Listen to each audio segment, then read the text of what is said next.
Colorado by that second, they should be able to playoff spot, right? If they because it's 15 less than 91, it's for them to go. And actually, only the same is, it'll be interesting to see.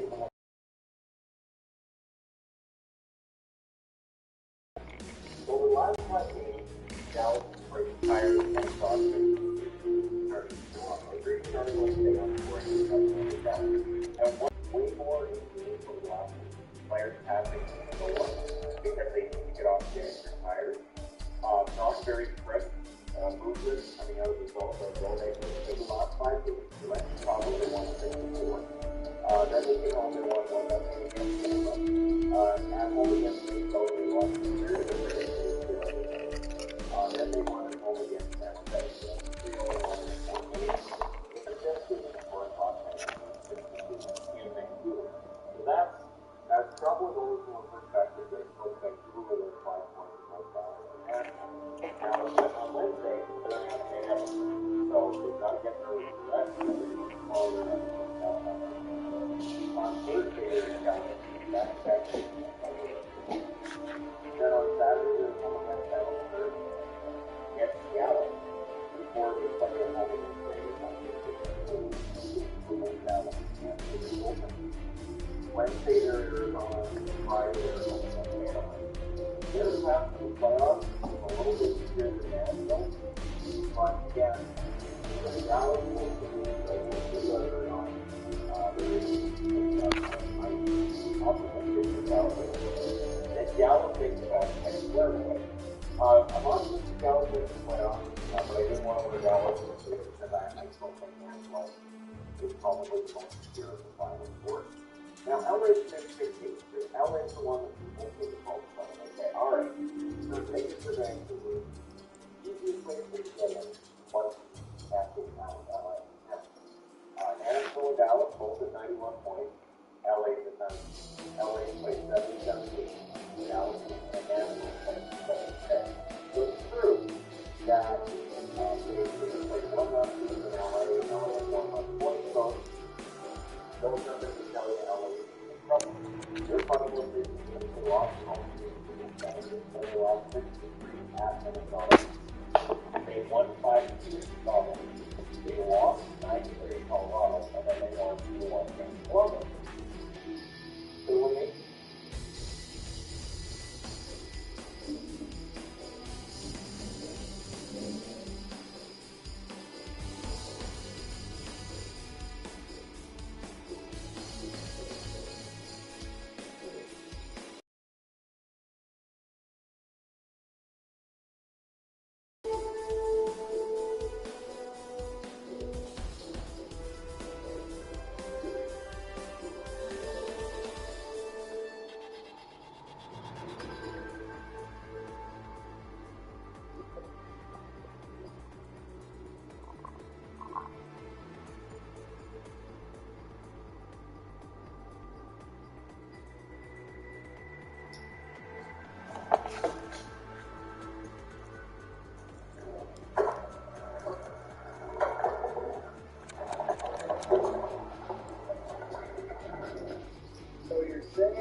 it's crazy because prior to this 6-game win streak, they had lost 9 of 3 12 games.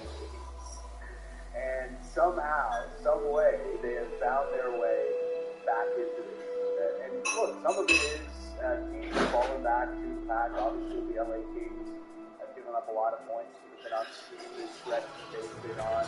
The Nashville Predators have been playing as well, and they guys are taking the reins as we all thought they would. But this Canucks team just won't go away. Randy, they're like the Undertaker, man. Like, just when you think he's done, he does that crazy sit-up, and it's like, oh my God, he's back from the dead, my God, it's the Undertaker. That's the Canucks right now. They won't go away, and that's why this run has been so fun. Even though they've still got a long shot to make the playoffs, they've got to win basically all of their games. Maybe they have, one loss left on the schedule? Oh, sure, and we're back with a lot of numbers. Get ready for that. And in terms of the schedule event, let's look back before we get looking at the this March we've got a 2-7 point. That's unbelievable. That's really strong. Kind of what we thought they'd have to do if they wanted to get back in there. We've got a top 10 team being go over the last month and a bit. They've allowed them to go among the top 5 goal teams. And I'm not good defense. They're not bad defense. That's how good they've been. Second best power play behind Colorado. And their team has that physical team on 10 now. That tells you how far they've come. Now, what does that mean for you? You need to pick up those players. The schedule is not going to be easy, right? Like, I'll walk out here, but after that, Minnesota and Calgary, man, are the 2 games that worry you if I'm a touchdown. Based on the fact that we've seen those types of style, and those types of games, I know there's that 7-1 win against Calgary, but we know Calgary wasn't fun to be right then. Minnesota and Calgary come happen. You have to probably, ideally with both of them, but losing one of those games, then that's not a good situation to be in. You might have to win out all of them just to be safe. That one loss is big. I get it. That's realistic. So it's all games. But even that better to do. And you get LA and then you get Edmonton to finish off the year. One loss there is the absolute maximum you can handle when even that. Well, it's not a ton of elbow games. You hold your own destiny because they can 98 points, but you're not expecting to do all of it. As we said, maybe one loss on the schedule, that would max them out at 96 points. So what do they do? You know, LA is in that good spot in the position right now. They can't go maximum of 100. That's one game. After win that and hope that it includes other games, at least 2 other games outside of the one they play against Vancouver. Right now, they're not got a better point percentage than they with Golden Knights, so they make the cards in that competition. Dallas, I think they're in. They've got a easy enough schedule, maybe 20 wins over the next 6 games. They should be able to do it. Nashville is the interesting.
Not able to get into that hole, strong as setting up ready. Use that big one-timer shot in. No chance for Forsberg to get it wrong. It's a good one-touch pass by Brown, right into the sweet spot. Again, not much Forsberg can do from here. Holding out the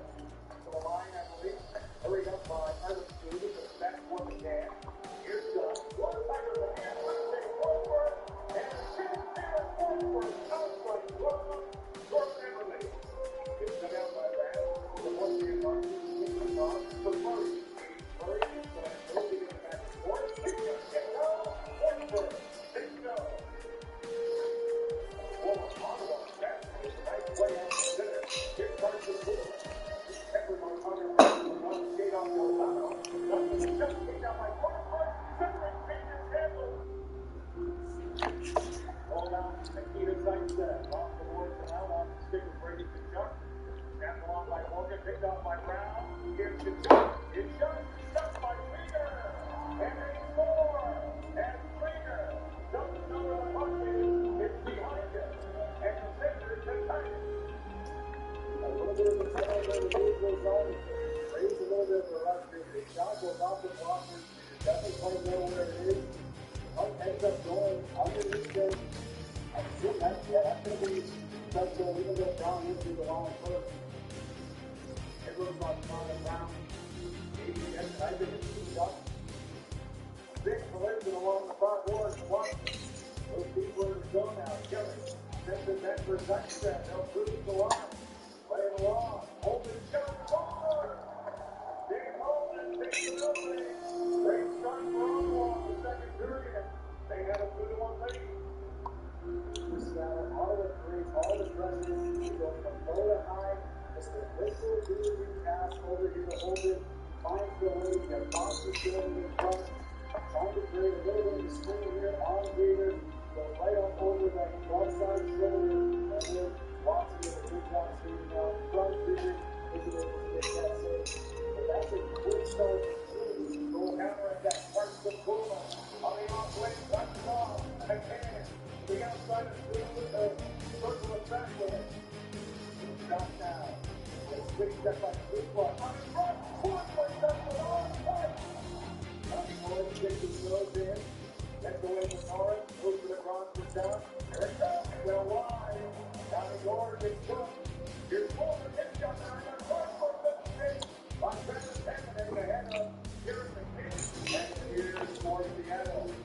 2 wins, 3 losses with the circle. That's the year goes to Ottawa. On the corner, Seattle gets it back to down. Once the point Marston.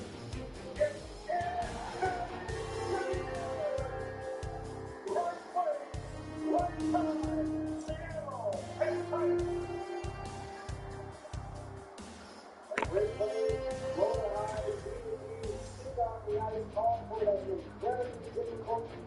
It's a save, it's a poster, it's out on the front, the close is smoky, and looking for a stick, not trying to look for a goal from that angle, all the way back to the blue line. A good stick off the ice, heads up play for Larson to find the lead, and just sits it home. Even right step for Ottawa, carried on the fifth, Holden, score tonight. Around by Whitworth. The outside down scoring, Graham, score!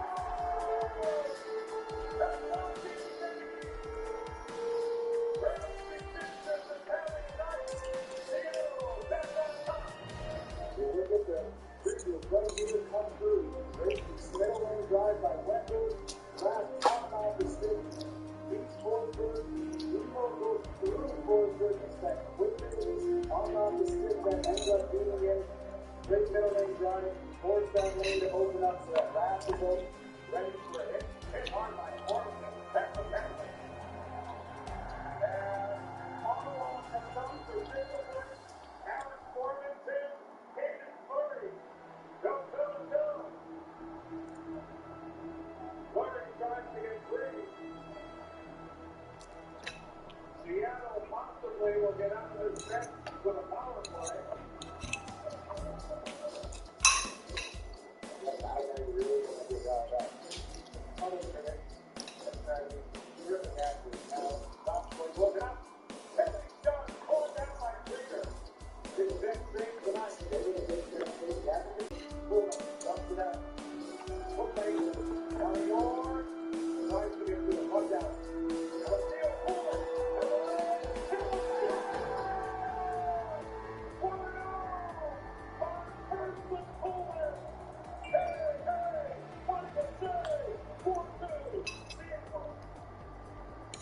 From Johnny Gord, track this puck down.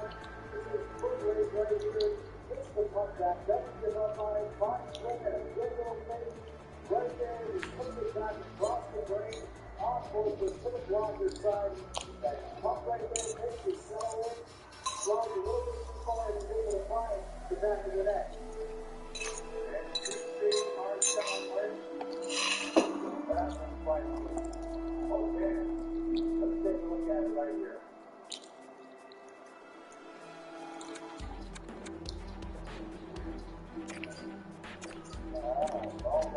puck there, you put it out, you get it. There's always puck in that puck you leave it there. After putting it down here, depending on what the high stick on the play, that's going to be an air ball. Mark taking care of his man, looks it back to Larson, out of the corner, he'll flip it down, coming down, down to the 10.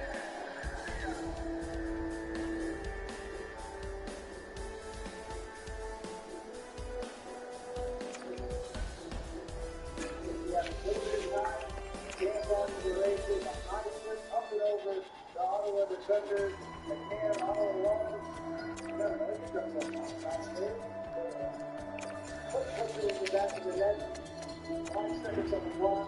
They started with 2 owners, McLemore, Hart down the this one, that's on the hockey, baby.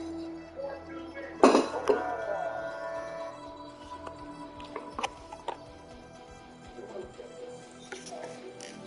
Always play more strikes and skate right up the ball.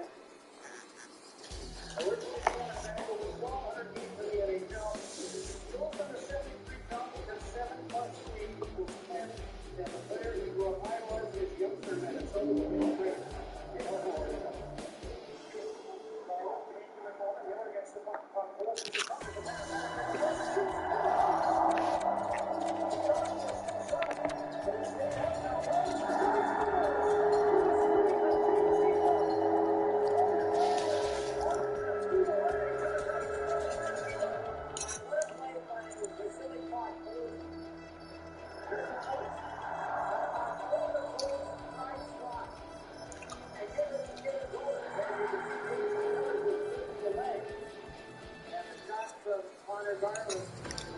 right underneath J.P. Nora and right under Jake Austin.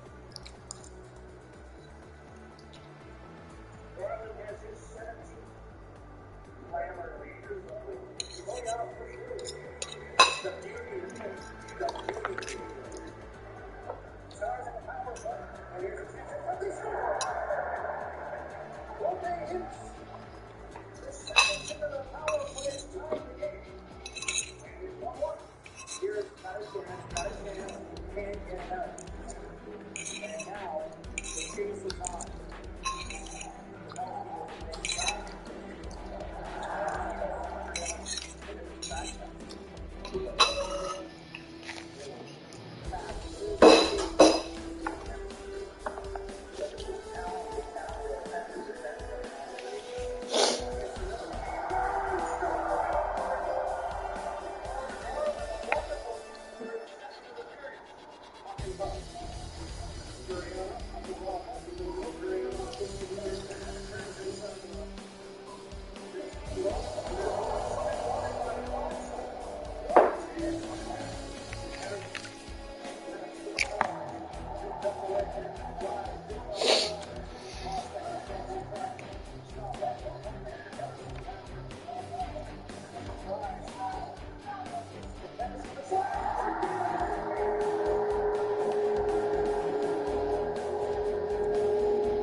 one hand on the stick, sitting in. And here's Becker.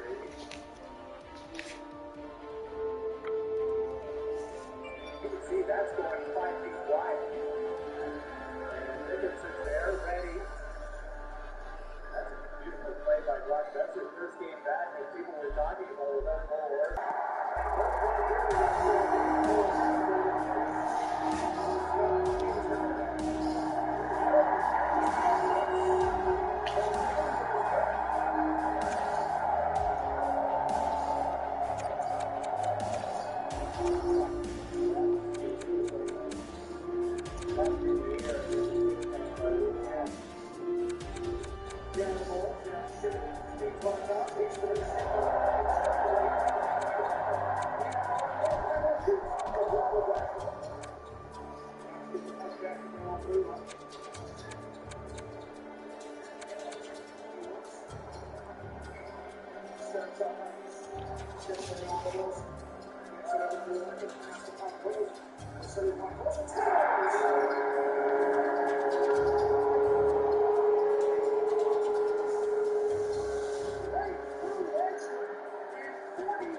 So, Connor Bedard is pretty good at hockey, is he not? Let's go over his entire season so far, because heading into the U18s, this is probably the best prospect we have seen in a very long time.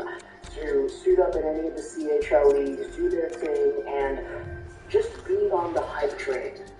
No, that's not right. We're on the hype train for him. He is not necessarily on the hype train. He is the train, I guess. Okay, that was a weird way to start off the video, but let's go over Connor Bedard and his 2021. Nice. Johnson Norris of Connor Garden. Welcome to the team. $3 million a cap. That's alright then. Connor Bedard, after showcasing to us what he did last season and what he did this season for the Regina Pats in the WHL, I think it's very clear to see that he is going to be one of the main contributors in this entire tournament. So the reason Connor Bedard is in the headlines is because he recently wrapped up his Regina Pats season in the WHL with a 5-point game. Here's a tweet from the Regina Pats in their Twitter account. Bedard gets 5 points this afternoon thanks to an empty net goal, giving him 100 points in his 16-year-old season. Simply incredible. We have no words. And yeah, I kind of left out that last part, 100 points in 62 games played on the year. Now, normally when you take a look at guys that are going to be drafted in the WHL and you see their point production metrics, you know, if you get 100 points in 60 games, that is normally good enough for you to be a top-line, top-of-the-class prospect. In fact, Dylan Genther, who went 9th overall last year in 2021, had 91 points in 59 games played this season. Connor Bedard was a bit higher than him on the score sheet here in the WHL. You can see Archie Baines, Canucks signee, was number 1 in the dub. Teammate Benjamin King was number 2. Logan Stangervin, big draft steal in last year's NHL draft by the Dallas Stars, was 3rd. Bedard was 4th, and then you have everybody else following as well. But for Connor Bedard to be in this position, it's kind of mind-blowing because he is in his draft -1 year. If you were to go out there and project a guy getting 100 points in 60 games played and said, okay, this guy's going to be drafted in a few weeks. He's going to be drafted in 2022, for example. Like, Bedard would be... I need D for AHL. I want right? to. Shane Wright is good, but the thing is, Connor Bedard has just been so above and beyond phenomenal that even if he was eligible for this year's draft, I think it probably could have gone first. If not, if you wanted to say, oh, it might have been Shane Wright, he would have very least gone second.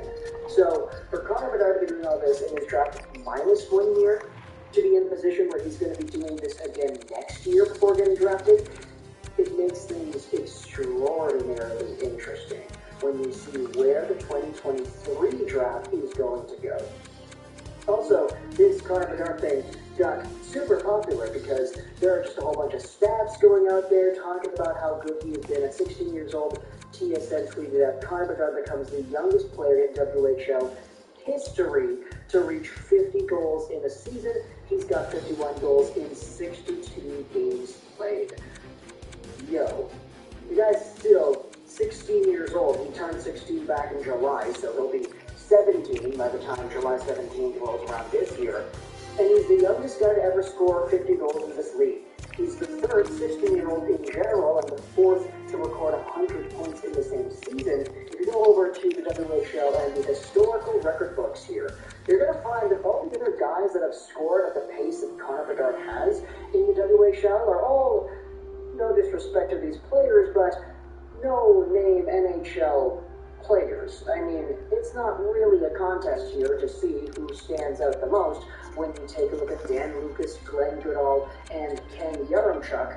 If you take a look at all these guys here, and you see what they've done at the NHL level, yeah, Dan Lucas played, 6 games in the Philadelphia Flyers system, and that was his entire career. Glenn Goodall played a whole bunch in Germany, but never in the WHL, or excuse me, in the NHL. He played a few games in the AHL, but that was about it. And then Ken Yaremchuk was mostly an NLA Swiss League guy, but he did spend some time in the Chicago Blackhawks and Toronto Maple Leaf systems back in the 80s, and yeah, you can kind of see the magnitude of players that have been in the same company as Bedard. In fact, the best one that stands out to me is Jeff Friesen, who had 83 points in 70 games as a 16-year-old back in 92-93. He had a long storied NHL career compared to a lot of the guys at the top of his list. But long story short, anytime you have somebody in today's That's my Goldie situation for AHL.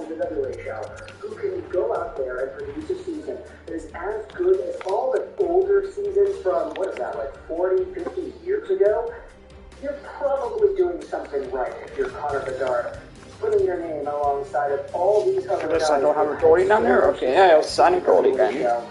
And having all the hype as the top prospect in the 2023 draft at the same time.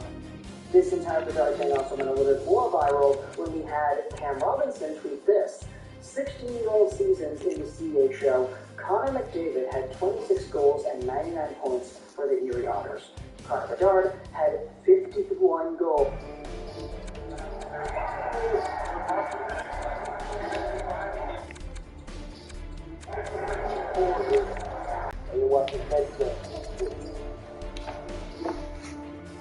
This comes from Jeremy up in Sherbrooke, Quebec. At the start of the pandemic, I felt isolated. Switching online, I found the PC Health app. It connected me with therapists and helped me get the support I needed. That's why we created it. And 100 points in his 16-year-old year. Obviously, Cam left out his play. That actually belongs to McDavid in terms of which one was more impressive, because McDavid had his 99-point season in 56 games versus Connor Bedard, who had his 62-game campaign support his 100-point year. You have to take a look at the leagues, though, because the WHL is known as being a lot more of a defensively grindy kind of league. The OHL has a lot more star power for its forwards. Also, you have to take a look that Bedard is a completely different player than McDavid in a completely different situation this year. What he accomplished was amazing, but it doesn't mean that he'll be McDavid, he'll be Bedard, and that will be special in its own way. Just try to enjoy great things. McDavid also was 6 months older and he had way more talent to work with. I'd say that accounts for the extra 6 games that are being pointed out over here for cherry-picked stats. And so even though Connor Bedard might not be exactly what we thought McDavid was going to be or what McDavid is, there still is so much to be excited for, to the point that it bears repeating every time he goes out there and he does something great. And with his season just concluding over here for Regina, in the regular season at least, it's even more mind-boggling to see just the numbers and the points and everybody else that Bedard is in company with. You gotta remember, Connor McDavid in his draft minus 1 year, so his 16-year-old year, he did have 99 points in 56 games. He would have 120 in 47 games the next season. He was out with injuries for a good chunk of that year. Was that the year where he broke his hand fighting somebody because Connor McDavid apparently doesn't know how to fight, but he got into a fight? Something like that. But either way, that Erie Otter squad, where he had that 120-point marker, was pretty stacked as well. You had Alex DeBrincat, you had Dylan Strome, you had Travis Dermott, Darren Radish, all these guys that eventually became good NHL players. Mason Marchment was also on that team too, funny enough. So, not to say that Connor McDavid had the best supporting staff in the world, but I just wanted to bring it up that McDavid on his team as a 17-year-old definitely was not surrounded by bums, you know? And I'm not going to go out there and say that Connor Bedard will be in 2022, 2023, just bringing it up that there are some very good players that McDavid was playing alongside of. And speaking about good players, we are going to see a lot of them at the U18s coming up later this year. Connor Bedard last season had 14 points in 7 U18 games. You can see this is the list from last year's overall tournament. Bedard, Wright, Mishkov, all guys that were not going to be drafted in that season, yet they outproduced all of the draft guys in 2021. So McTavish, Pinelli, you had Wiesel, Stankovic, Olin Zellweger, Genser, and Wright, Bedard, Mishkov, all 2022, 2023 guys were on top of everybody. And so with Connor Bedard coming back, it's going to be really fun to see where he goes in terms of point production, in terms of goal production. Yes, he was the third most productive player in the tournament last year, but his goal production was not near the top. I mean, it was good. 7 goals, of course, in 7 games was good enough to tie him with Samu Solomon, Isaac Rozan, but there were other guys that overtook him in that respect, right? Mishkov especially. And so I'm going to be interested in seeing if Bedard goes out there and outproduces Matvei Mishkov's 12 goals in 7 games at last year's tournament. Of course, he's probably going to be there too, unless there's some controversy with Russian players going over to the U18s. I'm not really too sure how that's going to work, but either way, Connor Bedard is going to have himself a stage to work on, and I'm just excited to see how that goes down. So let me know in the comments your thoughts about Connor Bedard and everything we need to talk about in this video. His WHL season, his 100-point marker, the statistics, and the comparable seasons from 40, 50 years ago, and how those stack up today. I hope you enjoyed this video on Close to 99, and bye.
divided by 3. Three ball players, that's what it is.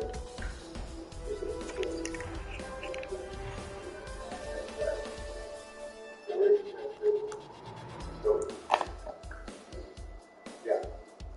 Good.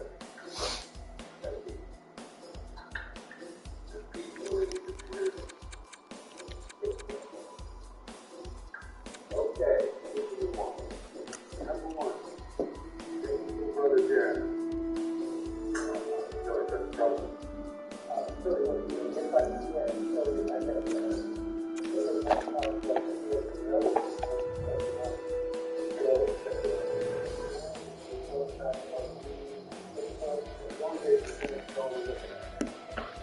Jeremy gets on base an awful lot. The guy who only costs $285. Number 2, David Justice. Not a good idea. Old man Justice. Like that. Steinbrenner is so pissed at his decline that he's willing to eat a big chunk of his contract just to get rid of him anyway. Exactly. 10 years ago, David Justice, big name. He's in a lot of big games. He's going to really know where season tickets early in the year. When we get the dog days, July and August, he's lucky he's going to get his weight. Really, his legs are gone. Really, the defensive liability, and I question whether the basket is still there. Legs are gone. Great. We'll be lucky to get 60 games out of him. Why do you like him? Okay, number 3.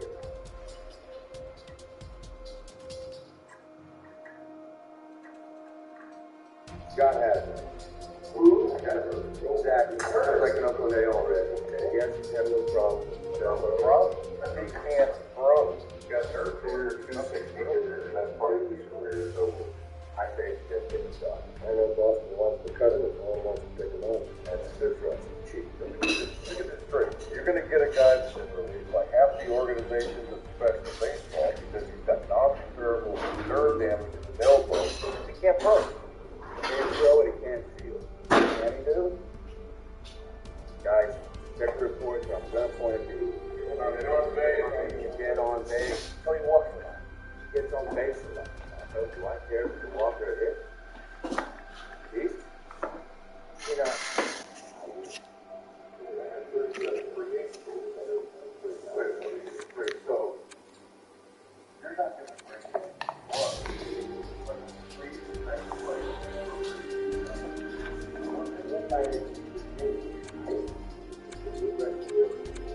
You're a smart guy. That's a black guy. You're the opposite.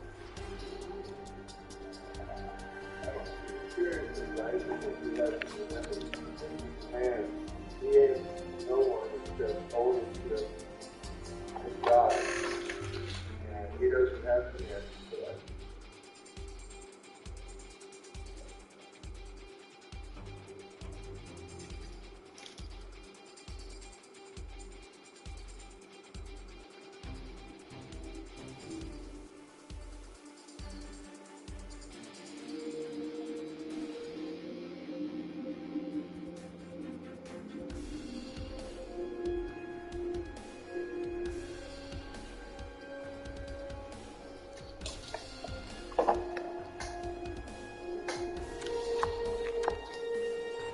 Outside, I feel connected to who I am. Skyrim is a decade old, but there's still stuff people don't realize we do. ISO 6000 is down game rank 10 overlooked mechanics in Skyrim. Starting off at number 10, you can be a hitman for a single mission. It's an interesting thing I never actually knew about it. For a mission, one mission, there's an infiltration mechanic. In a main quest called Diplomatic Immunity, you're supposed to infiltrate the embassy of this despotic downfall. Normally, you can only get so far as a party. The rest of the embassy is considered off limits, so you have to sneak through them. But if you're clever and sneak in a set of downward roads, you can actually walk around the embassy without drawing the attention. Hitman style. The only problem is, if you're not playing as an alternate, a high elf, then the guards will be suspicious of you and stop you. It is a pretty neat little additional way to get through this mission that a lot of people totally missed out on, because this sort of disguise mechanic isn't really explored anywhere else in the entire game, at least that you're aware of. It's a cool bonus that you can use just for this mission, and hopefully it's a mechanic end on in Elder Scrolls 6, social stealth is always a lot of fun when it comes to the game, and it would be cool to see more of it in this series specifically. At number 9, you can actually drop gear to start fights. It's a pretty fun immersive thing the developers put in the game. Sometimes people will actually fight over food. This only seems to happen in certain spots. I've seen it before to happen in our Rifkin. It's very insane. It's when they're unaware of it. If you want to see people get like suicidal, just drop a few random items in your inventory on the ground. Most people will ignore it. Others will ask you if they can take it or try to get the dropped item back to you. But by far the funniest outcome happens when people start fighting. Probably the easiest way to trigger it is Rifkin. I made sure that a few specific NPCs were around and I dropped some jump, watch this part fly. You play the game for hundreds of hours and not realize that this is not either. And of course it has to be attention, so it's just all around cool little AI things that happens in games. It gets ridiculous when you're able to get to the fight over and jump, not even valuable stuff, but it's still cool. At number 8, there are symbols all over Skyrim left by the guild. Now you may have noticed some weird symbols drawn on buildings and structures around Skyrim, but a lot of the time they're not objects, and they're subtle enough that you can probably play the game for hundreds of hours and not realize they're there, let alone actually doing something. These symbols are actually called shadow marks, and each one has a specific meaning. They've been left around for the Thieves Guild, and they're basically meant to be clues or information to help develop out. One symbol lets you know that the cat flies in nearby, or if a place is considered dangerous or safe. There's actually a lot of these around, and while the view doesn't exactly match up to what you find in certain places, it's still a really cool detail when you can find that is also cool with that. The only way you can learn what all these symbols are is from shadow marks. They can be found in a few places. The book illustrates what each symbol means, and like I said, a lot of the time the symbols are pretty well hidden. You probably won't get a whole lot out of this knowledge, but it's a really cool feature to add to the game. Even if at the end of the day, it's only a little bit of board and world building, rather than a really helpful mechanic here. At number 7, the map is real time, and it actually shows you a place in space. You can tell that the world map is real time by the cloud season, but it'd be better if you could see on the world map when you're absorbing a dragon soul. Like, try it out. It's a lot more visible if you run away from the dragon corpse a little bit before it gets burning, so your cursor on the map isn't blocking the view. A user named Optical Pro pointed out that the map literally shows your position as well. Like, if you turn on console commands and fly up super high, the marker on the map will show your cursor up in the clouds. It'll even tilt the screen up if you're high enough, which is actually pretty interesting. It might all just be a quirk of the engine, but it's all pretty unusual for a map. A lot of people find the map in Skyrim kind of annoying to deal with, but it's actually got some pretty interesting mechanics built into it for whatever reason. At number 6, unrealistic force summons the hidden dragon when you use summon order to use flattery. It's a weird thing they hid in the game. Anyone who's traveled through flattery knows about the big glowing orb you can find in the ceiling. It's one of the most memorable pieces of scenery in the area, and for most of us, getting to the top and keep the boss underneath the end of the Hall of Rumination is the end of our adventures with the base hall. But for whatever reason, Flattery is also hiding a big secret in that orb. If you get as close to it as you can and then buzz throws on, the orb will summon an ancient dragon. Well, it looks like an ancient dragon. It doesn't really do the damage. Trying to fight this thing in an underground area is pretty awkward, but it's also not hard to deal with. And it's really standard dragon stuff, even in the ass.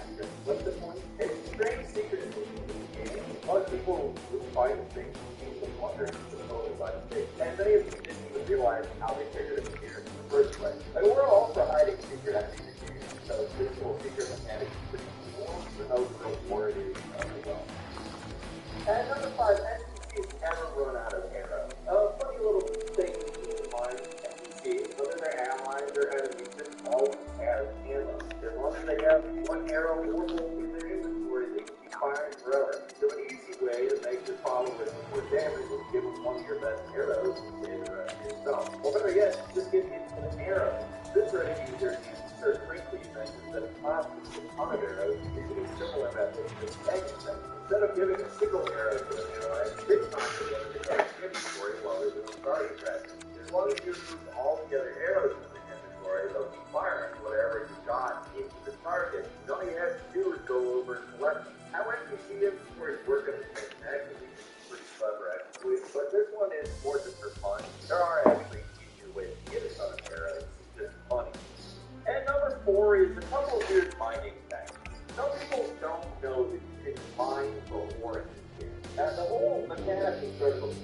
either. But there's some weird tricks surrounding this whole thing that can pop up, like these incredibly rare creatures called shell bugs.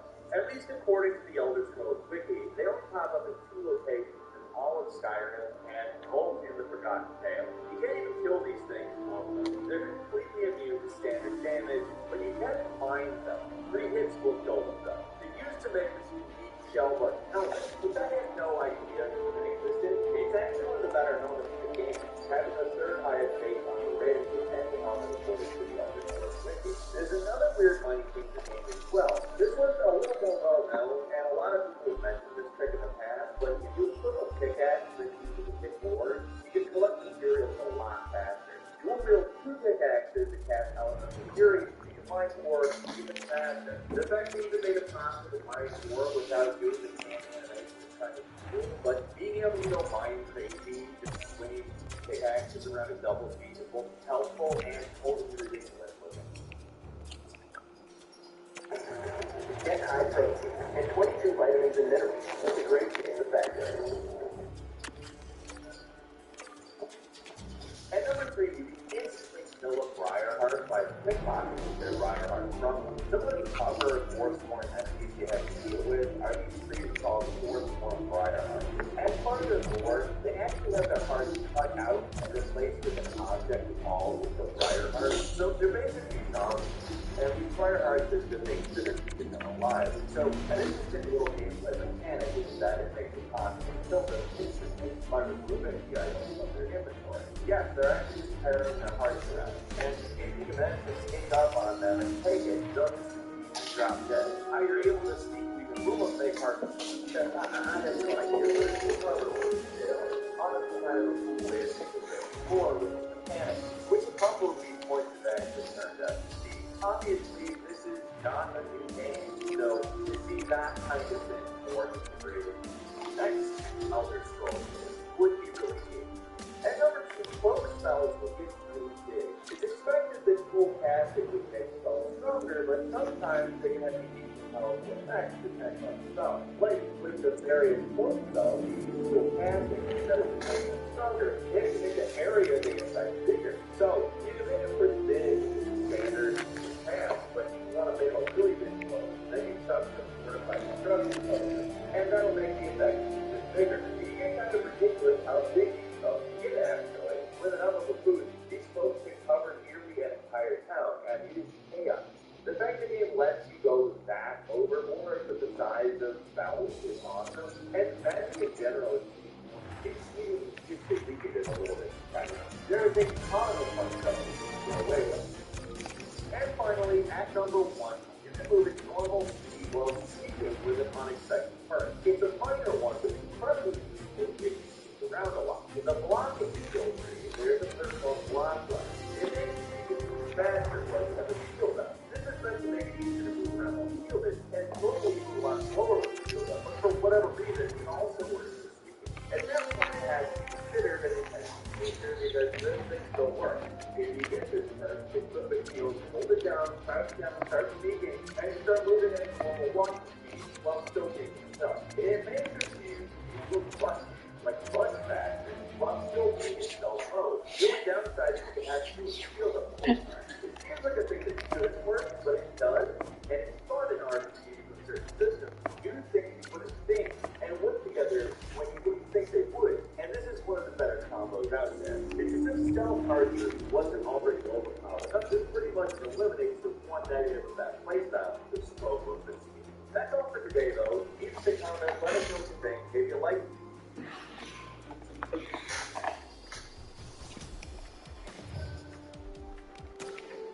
Formulated our dermatologist back-funded ingredients replenishes your skin boundaries. Beautiful, complete care for your sensitive skin.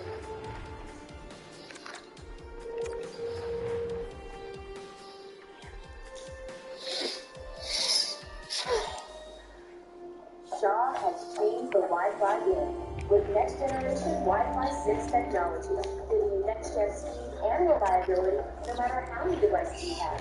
Unlock the best in-home Wi-Fi technology with Shaw.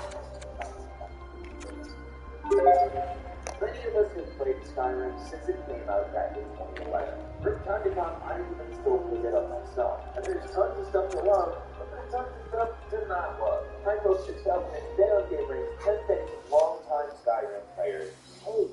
Starting off at number 10 is playing Skyrim on 5.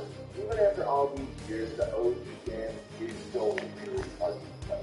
There are bugs present even now, 2021, that were there all the way back in 2011 when it was originally released. Of course, there are mods to fix that, but the fact that some issues weren't ever addressed by Bethesda for such a long period of time mean that for a certain group of Skyrim fans, the game is considered unplayable without mods.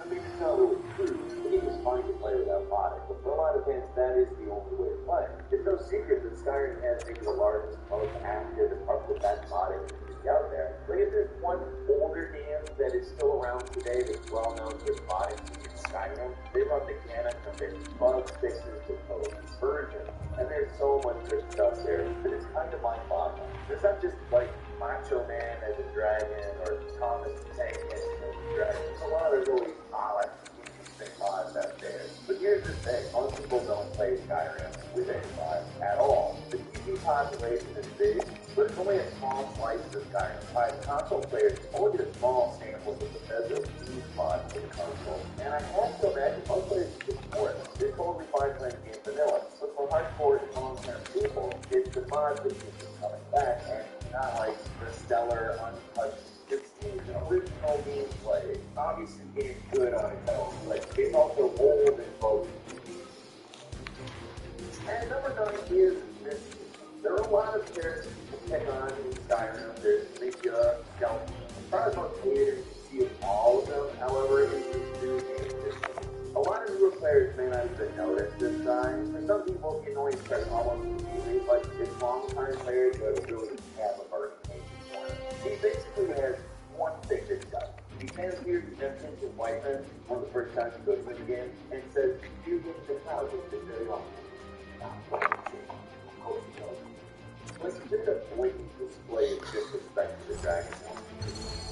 Shocking. There's so much about this that rubs people the wrong way. The way he applies that you're a loser, the way he constantly just keeps lying every time he passes Whiteman, the fact that the cloud just isn't even really fancy.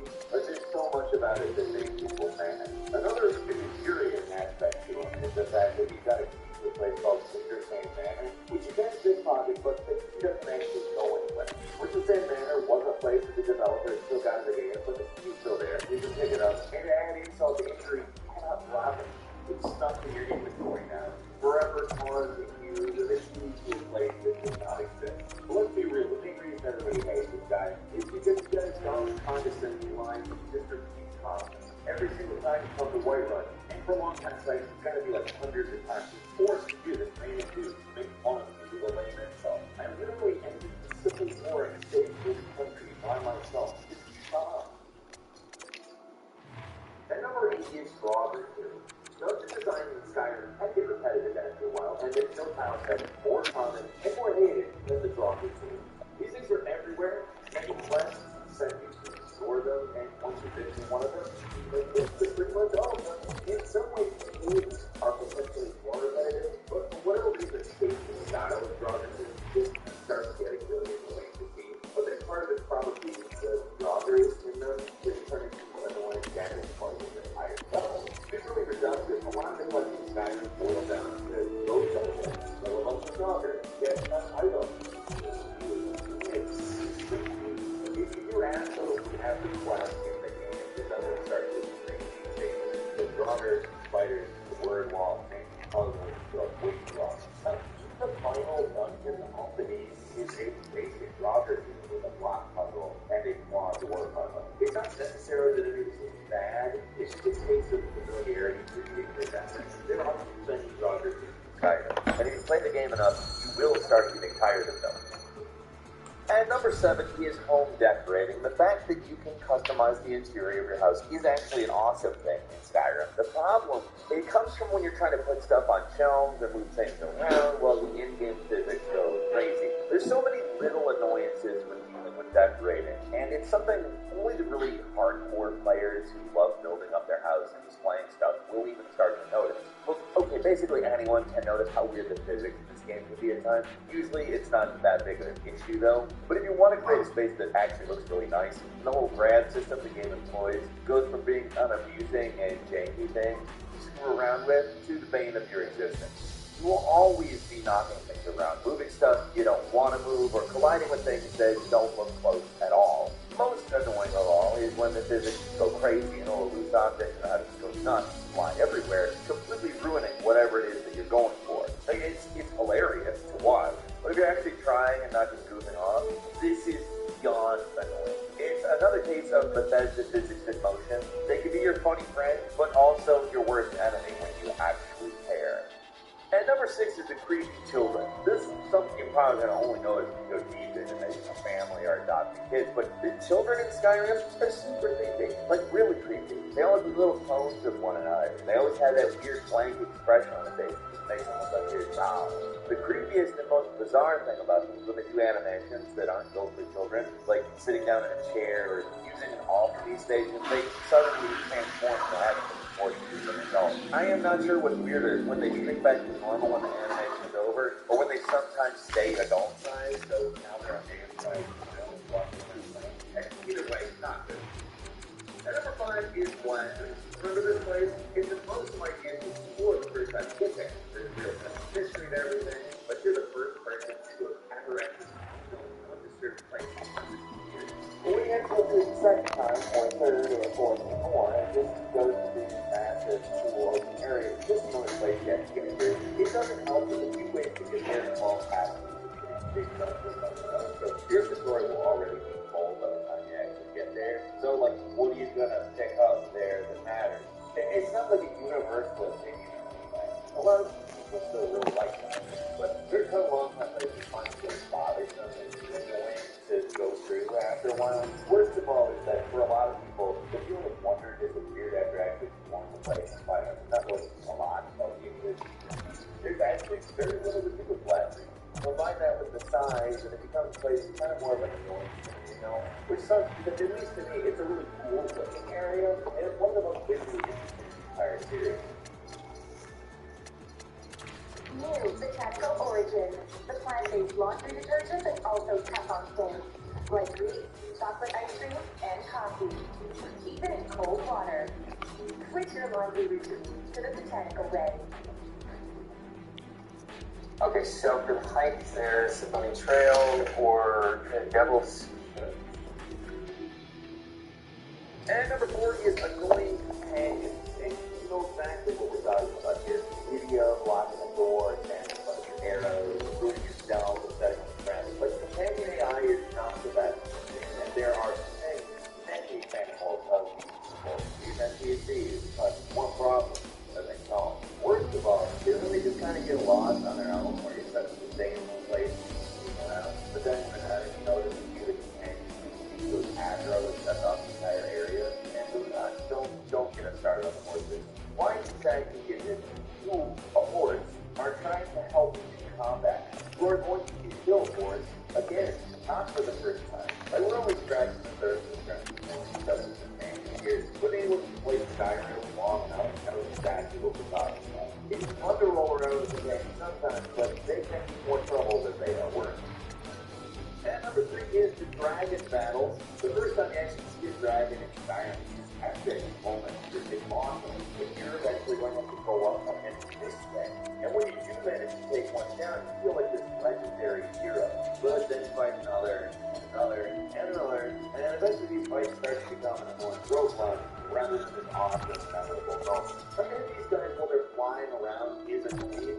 Even if you're like a good archer, and they will spend a lot of time flying around. But it's not that bad. But after fighting enough, those falls, the battle goes from a minor annoyance to irritation. Especially if you're in the middle of doing something else. If a dragon decides to attack a town and all people scatter, you can't interact with anybody until it's gone. You're basically forced to fight it if you want to learn to do quest. With all you want to do is wander around the scenery. You don't just reach the dragon doing your nice little nature one. A huge part of the appeal of Skyrim is actually just wandering around and doing whatever. And anytime a dragon appears, it's a distraction, even if they're not a danger to you anymore. Now, especially if they're not a danger to you anymore. What's the point? Where's the suspense? There are no stakes. At the end of the day, they can just be kind of off the field too.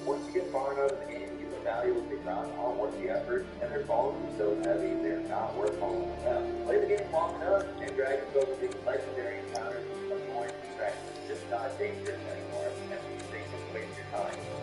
And number 2 is stealth on well, really any team versus build.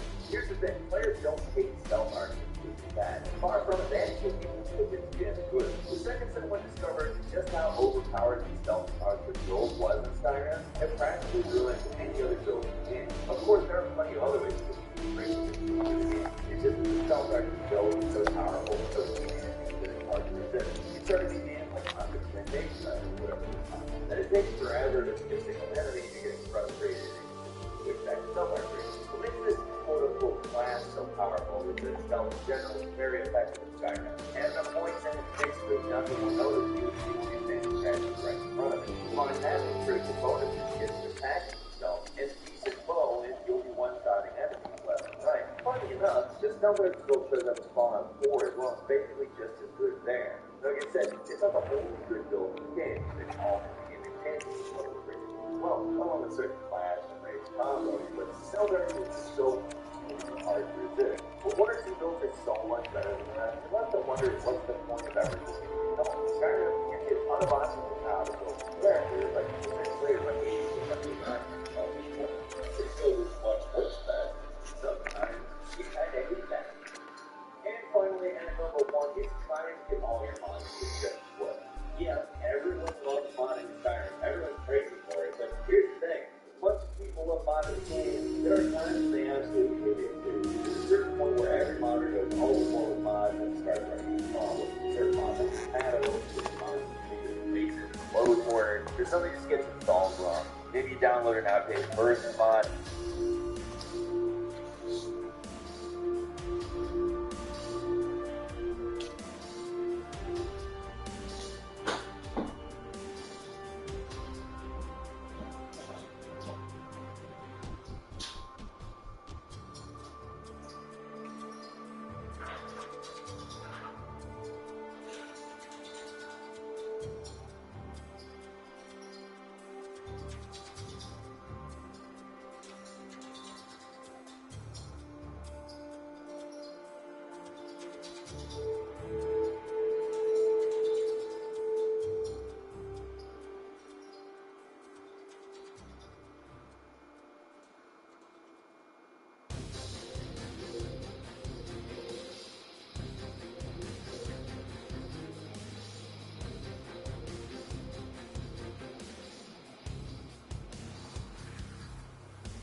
the Vancouver Canucks have a date with destiny.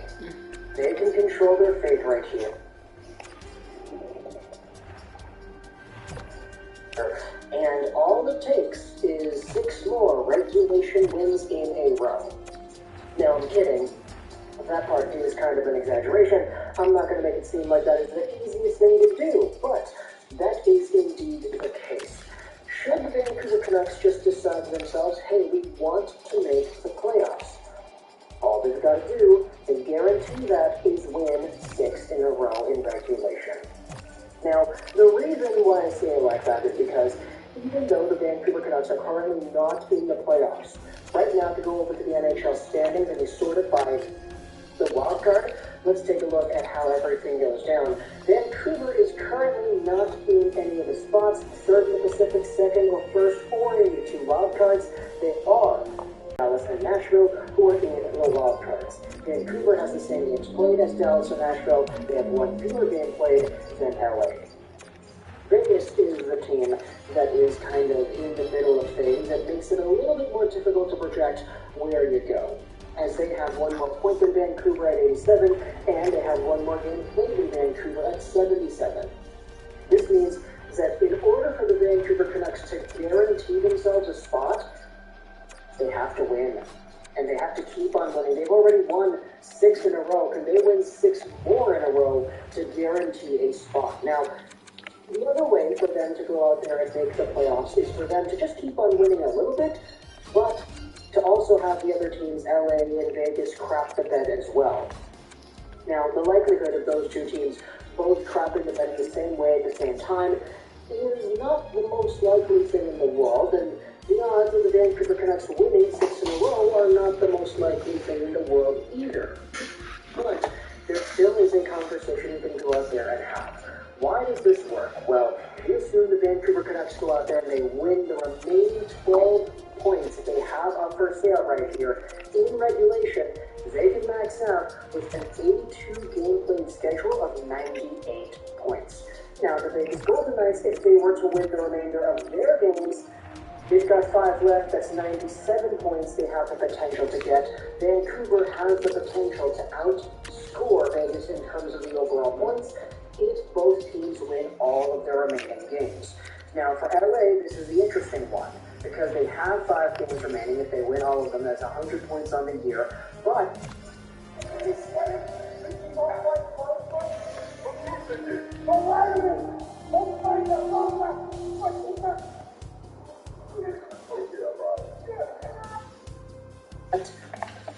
one of the last games the LA Kings play is against Vancouver. So if the Vancouver Canucks win out, that automatically means that LA is not going to win out, and they automatically lose at least 1 game. If the Vancouver Canucks tie up the LA Kings in the standings and everything goes their way, then hey, the tiebreaker actually would go to Vancouver, because if you assume they win their remaining games in regulation, that is 6 more regulation overtime wins added to their chart. That would be 41 wins on the season. LA would have, if you do the 4 that they could win, assuming they lose to Vancouver, they would only have 40. So there is a very, very slight chance that the Vancouver Canucks can go out there and make themselves a run. Now, as I said, it's already been a run. They've won 6 in a row. They need to win 6 more to guarantee a playoff spot. Obviously, if LA and Vegas just start losing, then they can go ahead and have a little bit more breathing room. But you got to remember, when Bruce Boudreau took over the Washington Capitals, that team went 11-1 to end off that regular season to force themselves into the postseason dance. I don't want to make it seem like Bruce Boudreau is going to do exactly the same thing, but he has had a track record of making miracles happen for these NHL teams that he starts coaching. If you go over to moneypuck.com and you take a look at the NHL playoff odds, the LA Kings, assuming they just play the way they have been, have an 85% chance of making the dance. The Vegas Golden Knights playoff odds are down at 19%.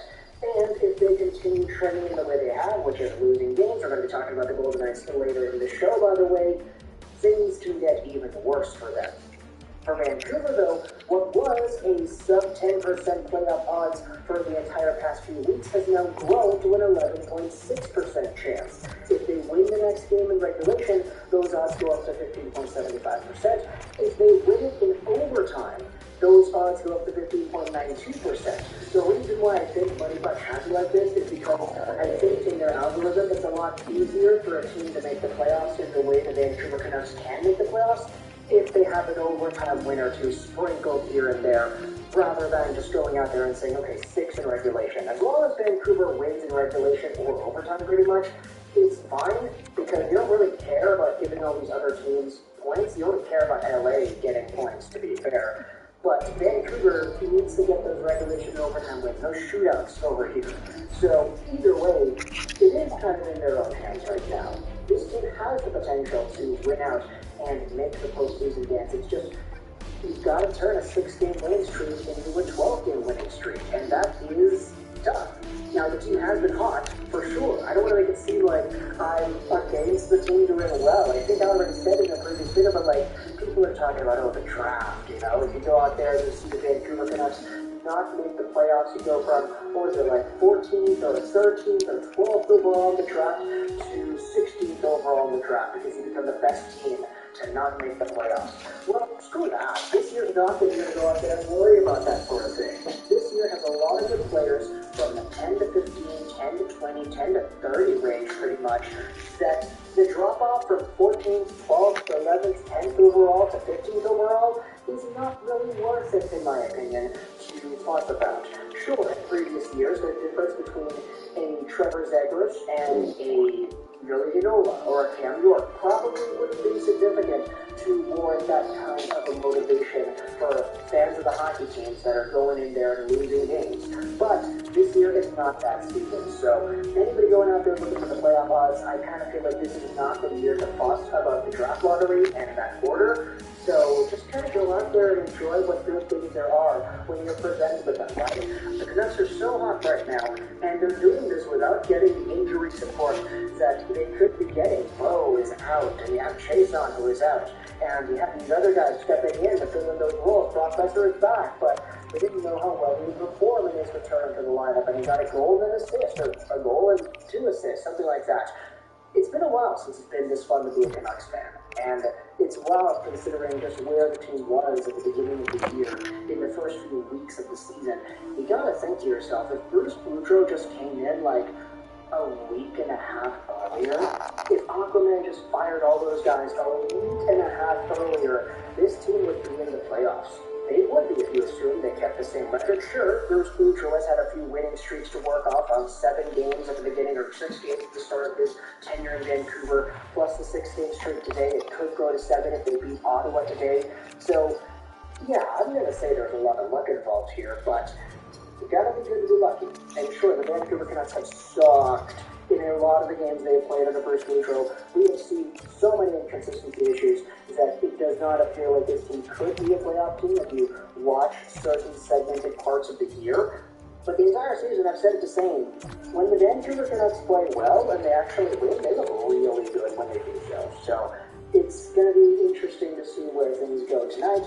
Ottawa is coming in town for a back-to-back of their own. They got smoked by Seattle 4-2 yesterday in Climate Pledge Arena. Of course, Vancouver is on the second half of the back-to-back as well. They won yesterday against Dallas. So both teams somewhat tired. Both teams have something to fight for, I guess. I think Vancouver has a lot more to fight for than Ottawa does at this point in time. But let me know in the comments later thoughts about Vancouver and the way they have come into their own during the past few weeks, forcing their hands to make things work out for them. All they got to do now is just win 6 in a row and grow to a 12-game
Speedy Glass, we're the real experts when it comes to replacing windshields. A cracked windshield needs to be replaced right away. Our certified technicians use leading-edge tools, and our work comes with a lifetime warranty. Book your appointment today.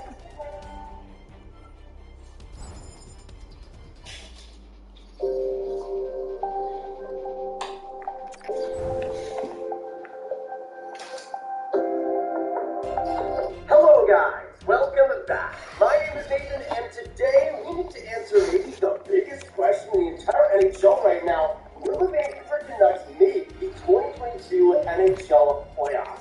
Now I know you might be thinking, the Canucks are out of the playoff race for a long time during this season, but they have reappeared and have won 6 straight games and are only 4 points outside of a playoff spot with 1 game in hand on the LA teams. They're in a decent position to be able to get there, and the momentum is on their side.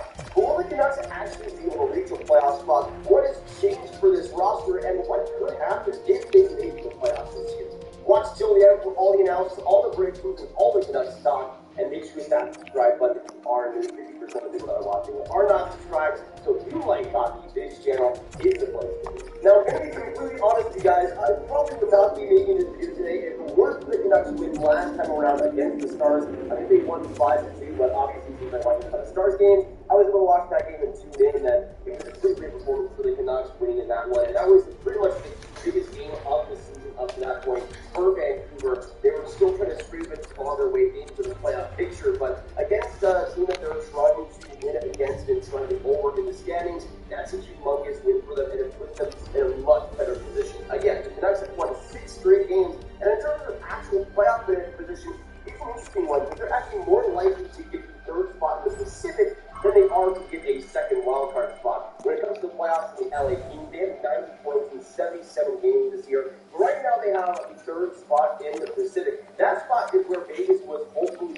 trying to go towards, but with game 2 straight losses, they didn't kind of get as long as much recently. But when it comes to the LA team, again, 90 points in 77 games. You also have the 2 wildcard teams, the Preds and the Stars right now, who have 91 points in 76 games each. So it's more likely that the Canucks are going to get that LA team spot than they are to get the wildcard spot. But still, getting wins against a team like the Stars is humongous for them and puts them in a much better position. And then you got the other team fighting for the spot in the Pacific in the Vegas Golden Knights, who in 77 games have 87 points. Now, with that loss to the New Jersey Devils and the Canucks winning against the Stars, the Canucks have the better point percentage and right now are a lot more likely to make the playoffs. They have the 6-game winning streak, they have all the momentum on their side, and right now, for Vegas, it's not looking good whatsoever. Now, we would not be talking about the Canucks right now if it weren't for the points that they got versus the Vegas Golden Knights over the last 2 weeks. When I tell you the Canucks have been pretty clutch recently, I'm not lying. 7 games ago, in the game that happened right before their 3rd winning streak, they played the Vegas Golden Knights and didn't lose in overtime, but they did get a point. And in the next game they played versus Vegas, they won 5-1 and blew out the Golden Knights, and that game would start their current 6-1 at 5-4. For one, the offense is fantastic over this winning streak. I mean, they scored 5 goals or more 5 different times out of these last 6 games. It's truly brilliant offensively, and I feel like when it comes to consistency, when it comes to the clutchness of this Canucks team, I feel like that's what puts it over the top for me, especially comparing them to Vegas Golden Knights. I mean, with Vegas, those were games they truly needed to win, not just to get the Canucks out of the conversation, but to keep themselves in the conversation. And now they've let themselves by the Canucks 2 straight times, and now the Canucks are better in terms of point percentage. They have way more momentum, they've been way more consistent recently, and in my opinion, if I'm choosing either team to make the playoffs, I think Vancouver is way more likely at this point, especially with how clutch they've been, and I think that will honestly continue. Now, when I tell you the Canucks have been amazing offensively, I am not lying. I think this is the big reason why we think the Canucks get really close when we make the playoffs this year. Over this 6-game winning streak, I want to guess, how many goals have the Canucks scored over 6 games? Maybe like 20, 22, that's a pretty solid range, that's a pretty decent range. The Canucks have scored 32 goals over these last 6 games. I mean, Jeff Lucas having 2 different times, they scored 5 against the Golden Knights, 6 goals against the Dallas Stars. They have been offensively a juggernaut over these last games. Obviously, you got the mainstays, like Miller, being fantastic, but Elias Pettersson has been on fire over these last 2 weeks, especially by both of them grateful for the past 5 games. You got Connor Garland with 6 points in his last 5 games. A ton of different guys are coming together to truly maximize the offensive potential of this team. And they're playing the Ottawa Senators next, so I don't really see the offense of this team stopping anytime soon. But let's talk about that schedule for the Canucks for a second, because this might be the most interesting and probably the worst part left for the Canucks in these last games. They got 6 games to go, and overall their opponents aren't too bad, but aren't fantastic either. They next up play the Ottawa Senators, then they play the Wild and the Flames 2 straight times. Then they go on to the Kraken, the LA Kings on the 28th, which will easily be the most important game there, and then the Edmonton Oilers in their last game of back-to-back. Now, personally, looking at this schedule, I think they win against the Ottawa Senators. I think they get 1 point each out of the Wild and the Flames. Then they win against the Kraken, so that puts them up to a total of 6 points. Then they play the LA Kings. I think they win that game 2 games to 8 points over these next 6 games. And then they play the Edmonton Oilers. I'm going to say they also win that game. Maybe the Oilers are resting some players in the final game or something. So that puts them up to 10 points over these last 6 games. This will put them at 96 points on the year and put them in a solid place to be able to get the playoffs. But the problem becomes with LA Kings, they have 90 points right now and 5 games to go. So there's no decent chance that LA Kings win almost all the remaining games they have, even if they lose to the Canucks, and the Canucks still aren't able to get there.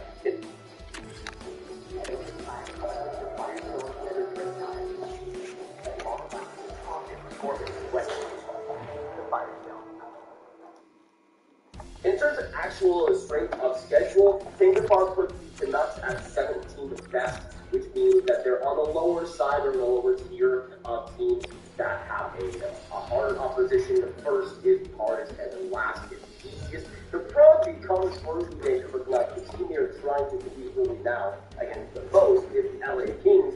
In terms of strength of schedule, they have the second easiest in the entire NHL. Right now, they have